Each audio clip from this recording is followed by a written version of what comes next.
Welcome mga ka-farmers, ipakita ko na sa inyo yung cording area ko pag ma-harvest yung mga manok nating inalagaan. Ito na mga ka-farmers, gawa ko dito ng flying pins. Yan o, tingnan nyo. Yan, nahinto mga ka-farmers kasi nagsunog yung mga partners ko doon, nagputol ng tubo, sunog na isang truck. Sindihan ng alas 11 ng umaga, sunog lahat yung 1.3 hectares. Kaya ito, nahinto ang pagtrabaho ko dito. Ito na, pakita ko sa inyo guys, yung cording area, yung maliit na cording area sa mga manok natin. Ito na, doon sa taas guys, may mga bahay, gawa na ko ng tipi doon. Pakita ko sa inyo guys, lapitan ko.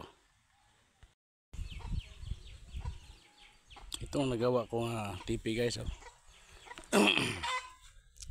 simple tipi guys, hindi mainit sa manok. 4 feet ang tangkad, ang haba. Hindi mahirapan maglipad yung manok natin. Dito ko i-cord guys. Ito yung isang ginawa ko. Dalawa pa lang nagawa ko guys. Sinahinto. Tutok ako doon sa tubuhan. Yun ang cording area guys.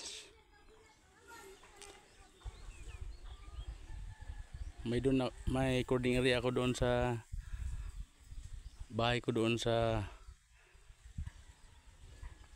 guys, sa Buski.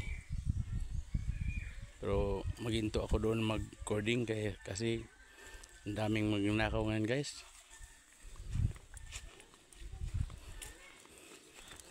Subukan ko ditong mag cord. Distansya to sa highway. Doon sa highway guys, dami ko ng manok na nakaw doon. Masakit sa dibdib guys, at saka sa ulo guys. Pag manakawan ka ng manok, mga 20 na sigurong manok doon ang nanakaw sa akin.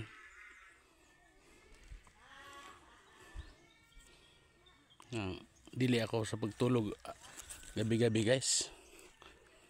Kaya lugi tayo sa kawatan guys.